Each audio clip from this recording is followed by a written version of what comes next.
President Trump's tariffs have created a lot of uncertainty here in the U.S. and, of course, around the world. Yes, and the Port of L.A. had its busiest June on record. KCAL News reporter Rick Montana is live in San Pedro to explain this bump in traffic, which we knew that these tariffs were going to have huge impacts on the port. Rick?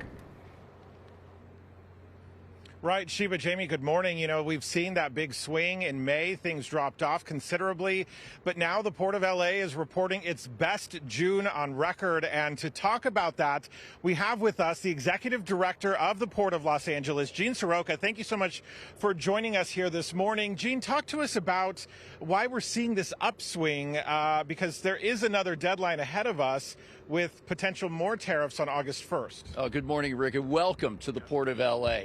It has been a bumpy year. There have been more than 70 announcements on trade policy from Washington since January alone. So it's been a start-stop issue all year. We've seen run-ups of cargo thinking there were deadlines coming for new tariffs, and then suddenly those goalposts moved. Cargo dipped down, then came back again. May hit us pretty hard. We were down by about 19% compared to April. Jobs were cut almost in half.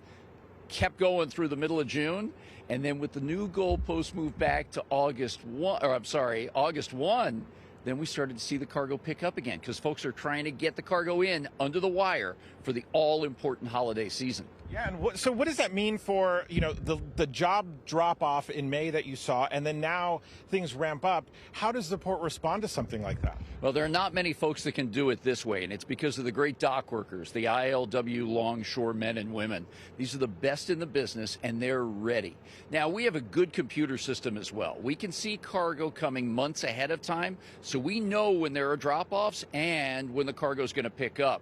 These dock workers are always ready. They've answered the bell, moving more cargo in June than we've ever seen before. So now the prediction for the rest of the year. I mean, I heard you in a briefing yesterday talk about could be a potential for double-digit drop-off from August to November. Talk a little bit about that and what that could do for, say, holiday shopping.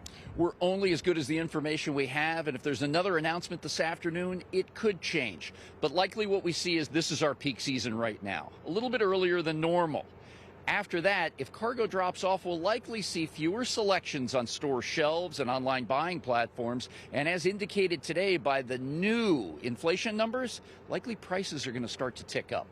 You've been very outspoken publicly so that people are aware of what's happening. Consumers can know what's going on because you have that little bit of insight ahead of what happens on the store shelves. Have you been able to speak to anyone in the administration or even the president about, you know, kind of what is happening with all of this? We're knocking on every door possible. I'll be going back to Washington tomorrow, meeting with the transportation secretary and others. I sit on a U.S. Trade Representative committee trying to give feedback and tell them the ground truth of what's happening here so we can be prepared in L.A. with the jobs and the economy push. The cargo that comes through here goes to every one of our 50 states. Right. It's really important to get this information out, and we thank you. Yes, and so we are looking ahead to August 1st as a potential next step for tariffs, and then we'll see how things shake out. So, Jean, thank you so much for sharing this information with us. We appreciate it. It's a lot of insight this morning into what is happening with the Port of Los Angeles and then ultimately down the supply chain, and at the end of it, really, our budgets. So we'll keep an eye on how things are going, and we'll keep you updated. Live at the Port of LA, Rick Montanez, KCAL News. All right, very important information for everybody to keep track of. Thank you so much, Rick.